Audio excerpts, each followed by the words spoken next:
c'est Amélie Normand. Je suis directrice de l'Association forestière du Sud du Québec depuis 2015. J'ai connu l'association au moment où j'étais étudiante à la faculté de foresterie, de géomatique et de géographie de l'Université Laval.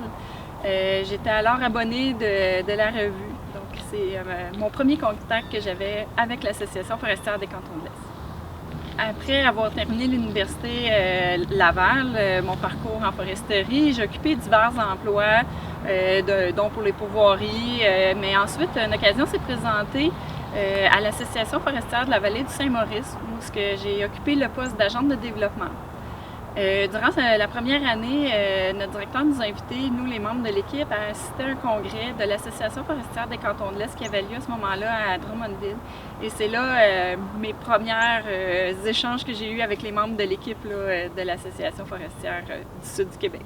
En janvier 2010, une occasion s'est présentée à moi pour occuper un poste d'agente de développement à l'Association forestière des Cantons de l'Est. Donc à ce moment-là, j'étais bien contente parce que je voulais poursuivre mon œuvre de transmettre mes connaissances, ma passion sur le milieu forestier.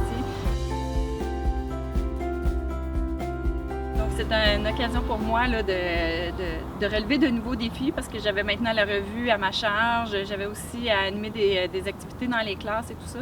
Et en plus, j'avais l'occasion de revenir dans ma région natale qui est l'Estrie. En 2014, Daniel m'a annoncé son départ pour la retraite. Donc, on m'a offert, Daniel et le président qui était M. Sylvain Lemay à ce moment-là, m'ont offert le poste de directrice générale. Donc, c'est comme ça que je suis devenue directrice générale de l'association en janvier 2015. Donc, depuis ce temps-là, j'occupe ce poste-là. C'est un poste qui me demande beaucoup de défis, surtout dans la première année où j'avais beaucoup à apprendre au niveau de la gestion, de la comptabilité, des gestions administratives. C'était pas des éléments avec lesquels je manœuvrais beaucoup, que j'avais beaucoup d'expérience. Ça a été un beau défi pour moi, mais j'avais à cœur d'en apprendre davantage pour poursuivre l'œuvre de mes prédécesseurs.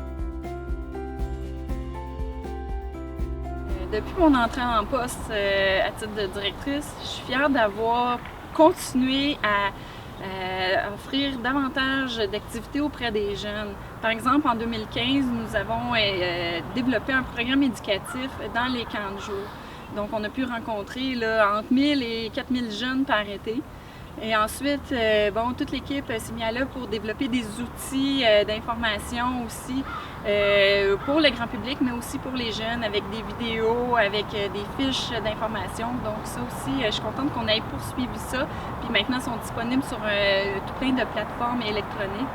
Et je suis fière également d'avoir maintenu et de renforcer les liens aussi que mes prédécesseurs avaient fait auprès de nos partenaires et auprès du ministère des Forêts, de la Faune et des Parcs. Pour les prochaines années, je souhaite que l'association soit mieux connue auprès de la population.